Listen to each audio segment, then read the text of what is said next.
অনেকে বলে কবিরাজি করে নাকি জামাই বশ করে, আবার অনেকে বলে যারা এগুলা করে তারা কোনোদিন জান্নাতে যেতে পারবে না।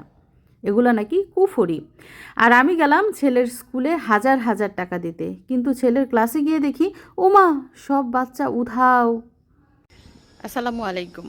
এখন সময় সকাল 10:30টার একটু বেশি।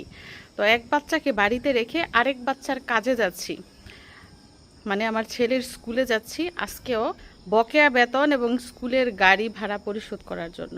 তো ছোট্ট মেয়েকে বাড়িতে রেখে যাচ্ছি আমার শাশুড়ির কাছে।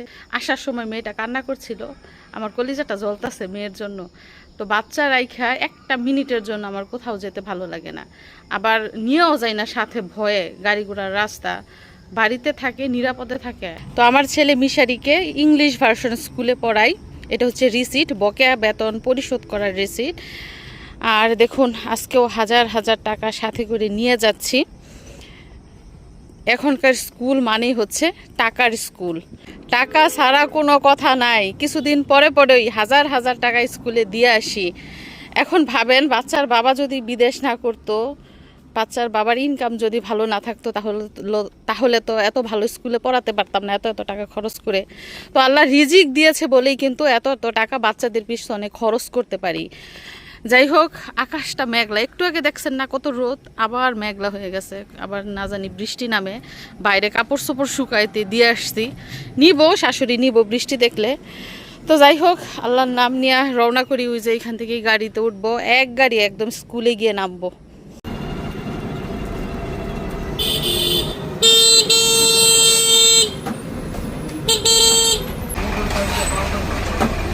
জামাই যদি বউয়ের কথা শুনে সেটাকে তাবিজ করা, কবজ করা, কালো জাদু নাকি অন্য কিছু বলে সেটা আমরা জানি না, কারণ আমরা কখনো এগুলো করিও নাই, জানিও না।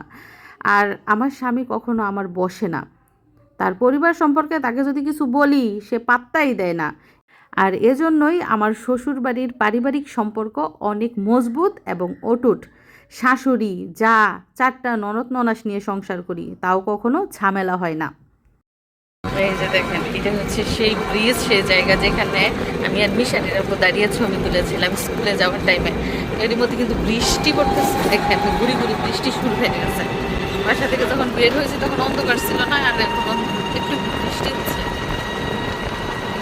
পরিবেশটা অনেক সুন্দর, ঠান্ডা পরিবেশ।